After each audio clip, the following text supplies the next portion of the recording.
start with Chad and Eric. I mean, Chad, I asked you yesterday at the press conference about reflecting back on the year, but to be out there and see 10,000 people and the crowd being as loud and as energetic as they were, how big was that for you? Going from a bar to a ballroom to a small arena to Rocket Arena, what was that like tonight for you guys? I mean, we always knew we can do it, but it was amazing, right? I'm from Cleveland, Ohio, so being at the Wilson Center a year ago, and then to being at Rocket Mortgage. Rocket's the mecca for anywhere. Anyone knows that in Cleveland that you want to be at Rocket Mortgage Arena. So we filled it up. Eric and team did an amazing job in the production. The wrestlers did great. Izzy and team did a great job in the matchmaking. But it was just an all-around amazing experience. I think of the past year, wrestling has turned to love RAF. Even the people that didn't love RAF in the beginning are now, you can see in the audience and hearing the excitement that everyone loves it. So it was amazing. I'm proud of our team, and just honored to be here. For me, sitting back, I'm like the Wizard of Oz. I've got my little desk, behind the stage, and I'm zeroed in on the monitor and listening to the announcers, and really focused on the show. And what I'm seeing in the crowd shots is what really excites me, because I'm seeing families, I'm seeing kids having fun. It's the energy and just the energy and the vibe that we're creating with Real American Freestyle. I think it's great for the sport to have someone like Jordan here, capping it off. The match you saw, the main event, all of it from the beginning. The opening match was exciting and fun, and the audience engaged in it right away, all the way to the end and everything in between. It was just a fantastic night. But to see it manifest in that crowd, because when I see it in the crowd live, I know there are tens of thousands that are feeling the same thing at home, and that's growing the business. That's what gets me excited. Yeah, sure.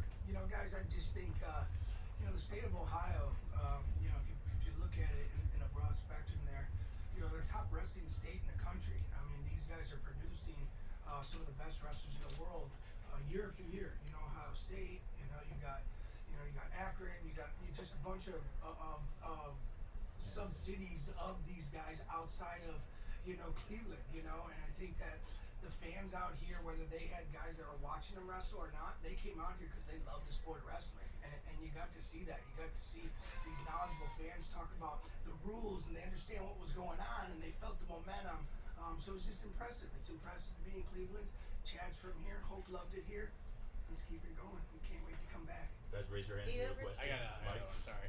For you, Henry, I spoke to you yesterday, and you said, jokingly, I think, they keep putting me in main events, and I keep losing.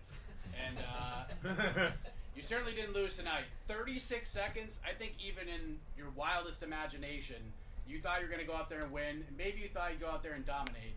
But did you ever, in your imagination, think you would go out there and pin Marab in 36 seconds? When I'm in shape, I think Izzy said, we're on the phone with him. Dude, when Henry's in shape, nobody will beat him.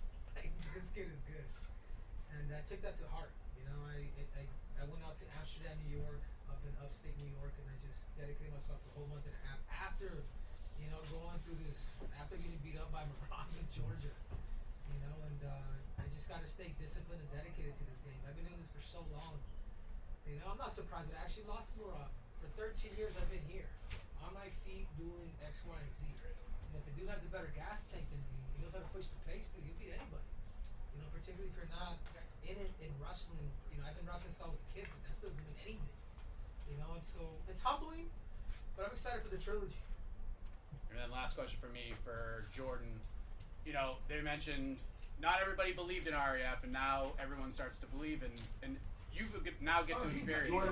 He's a believer now, obviously. Jordan was one of the people in the beginning. But here we are now, and you go in there and you wrestle in front of 10,000 people, and after you got the win over Sean, you really just seemed to take it all in. It was like an emotional moment for you. Can you sort of describe what that was like for you, what you were feeling after the match was over? For sure. I've been on the cutting edge of this sport as we got ushered into the social media era. I graduated from college in 2011, where Twitter and Instagram were just being established and just getting onto the cell phones of the nation and the world. And wrestling was looking for a hero. And so fortunately I was that guy, but I come from a time where there were no sponsors, there were no professional leagues, there was no money, no revenue, no corporate sponsors. And to to see what these guys have built in very short order is exciting for me. And so I sat back and I played the background and just watched diligently and looked to see what they were creating and were they still going to honor the essence and the authenticity of wrestling. And they have been able to maintain that. So I'm a believer. I'm definitely a believer now, and I look forward to doing many more. Right here. Henry and Jordan, both of you, we go way back with my assignment editor, Eddie Goldman, to in Times Square. Remember that? Beat the Streets? Yep. So I just want to say both of you did such wonderful jobs today, and what are you feeling and about this whole journey? It's been a long journey. Yeah, first of all, I think I'm surprised that me and Jordan are still wrestling. Yeah, it's crazy. We were on the same card. This isn't the first time that Henry and I have been on the same card. We were at Beat the Streets in Times Square in New York City in 2011. We wrestled side by side with one another 15 years ago. Well, not just that too, Jordan. I think we were in the same weight class our senior year. You're lucky you didn't run into me. No, I was one in the country at that time. But it's super cool, man. It's super cool to be able to, get a guy like Jordan to come in, 6-time world champ, Olympic champ, to really promote the sport. And I think the beauty about what's going on with the Real American Freestyle is that hybrid of great Olympic style wrestling mixed with these UFC fighters. I think that's the difference.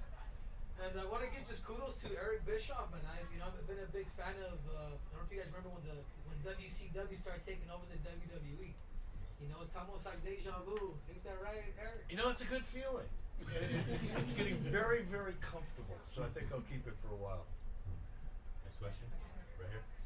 Jordan, it's first off, congratulations, Thank you. amazing match. Thank And you. what's it feel like though? I got to watch your son wrestle earlier today. Like we talked a little bit earlier, but it's like LeBron and his son, but like you're good, and he's good. And so so what does it feel like to be able to do something like that with RAF, where you had next gen and then you wrestle tonight? Yeah, it was wild. I think one of the things that wrestling has been missing is the output from a growth perspective from the wrestlers themselves, right? We think that the product is enough, but it's really not. There's storytelling, there's novelty, there's pageantry behind what RAF has created, and we've always missed that in wrestling.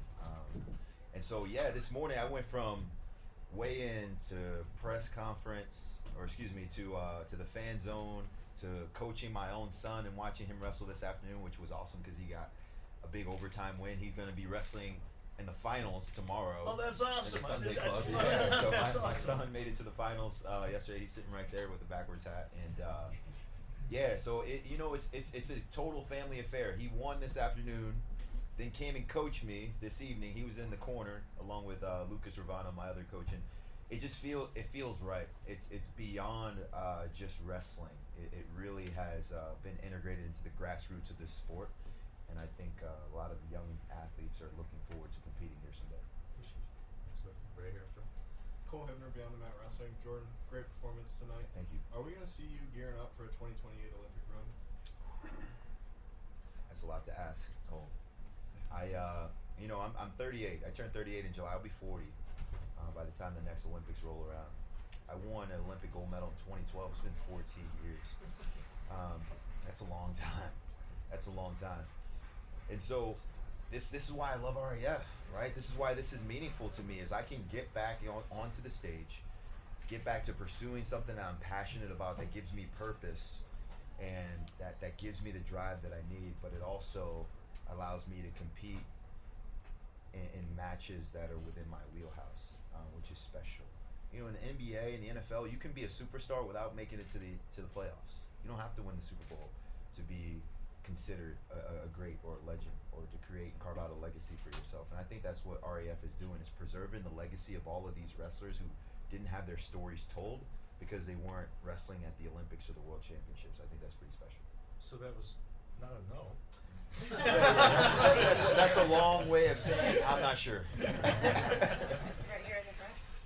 Jordan, question for you. First of all, congratulations on the return. I'm sure you've been thinking about your return to the sport for a long time now, envisioning it. Now that you've made the return after 2 years, how are the emotions like compared to what you thought they would be, and also like the circumstances? I was nervous. I'm not gonna lie. I was nervous because, I think everyone has a certain threshold for anxiety and stress, and it's been a long time since I've competed on the stage under the spotlight. But what was interesting for me is I've spent the last 2.5 years building my wrestling club and preaching all of the characteristics that make an exceptional wrestler. How to manage anxiety, control stress, deal with fatigue, compete scared. And so now was my time to put my money where my mouth is. Right? I had a lot of my athletes out in the stands, their families, and so they're watching and seeing, is the stuff that he really teaches us, does it work at the highest level? Is he willing to go and do the work that he's telling us to do daily? And so, yeah, it was a blessing. I get to embody the things that I teach daily to not only my son, but all the athletes at All I See Is Gold Academy. And so now they can know it's real. Coach is willing to go exactly where he's sending you guys and do the things that I'm asking of you every day. Thank you. A few more.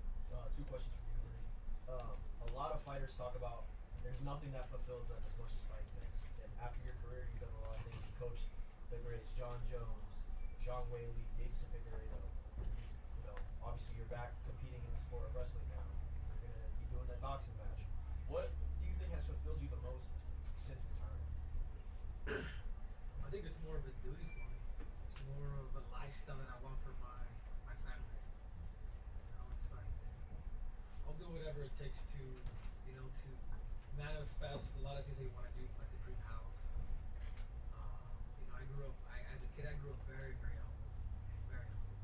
Like I'm not talking about this ghetto kids or things like that. I know we come from a very humble family. My mom was super prideful, man. We didn't ask for she never asked for help, and even as kids we starved, But I also feel like that gave me like this callous. And to make the long story short, I just want a better life for my kids. And that's why I'm here. Like the reality is, Olympic gold medal, you just see like that's all that stuff is whatever. There's nothing like seeing a big smile on your kid. Man. You have kids? No. Yeah, you just wait. You just wait. How old do you think I am? Well, you look 13. But It's 23, though. I know black don't crack, but I don't know what do they say for Asian? Just one last question. You're the Olympic champ, the flyweight champ, the bantamweight champ, now RAF crossover champ. Are we gonna be calling you C4 now? That's good. What do you think? You like that? Yeah, I like that. Maybe a C4 explosive. That's good. Let's go. One question here. This is a question for Chad. Dan Gillis on Cleveland.com. What's been the biggest differences for you from RAF 1 to RAF 12? And second part, do you think RAF 24 will be back here in Cleveland? Well, I'll answer the second one. Yes, we'll definitely be back in Cleveland. I think what we've been doing is our backyards, right? Florida, Eric tries to go back and forth. I go back and forth. Izzy's Mr. Chicago, so we go to Chicago, right? Cleveland. We're hitting all the same spots, so we'll be back. Rocket Mortgage, and we do August of what is it? 26 right now? So 27. And I don't even know where we're at because we're traveling so much. The first one was, to answer your question, is from Cleveland. Our first show, it was awesome. Like we didn't have anything to grade it against, right? So it's like me, Izzy, Eric, we're just looking at each other. And the end of the show, it was phenomenal. Same kind of feelings we have right now. Our families are out there. What Jordan and Henry are saying are very important for us. Like Eric's wife, his son is there all the time. Izzy's kids are there. Izzy was in the corner today at Next Gen coaching my son.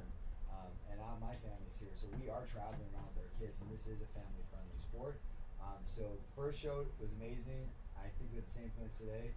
Back to the second show is when I always say Penn State was our worst show. We just learned our lessons. But I think to sum it up is our team, all these people back there you don't see, this team, we're very cohesive. We run as a special unit, and there isn't anyone that's done what we've done in a year, and that's because all of us sacrifice a lot, and we grind, and no one complains, and we're fearless. So we're going to keep being that way. All right, And really every week we look for different ways to improve. And sometimes those improvements are little improvements that people may not even notice, but every show gets just a little bit better, a little tighter, a little more fun to watch. And The it's production too, Eric, with the fireworks, like that was it kind of scared me a little bit. It's the only way we. Oh, yeah. It's the only way we can get you. It's the only way we can get you guys to rehearsals to threaten to catch you on fire. Dude, I could feel the heat. I'm like, what the hell? This shit's about to go off. All right, guys. Thank you so much. Let's let them. Thank you guys. Thank you all very much for coming.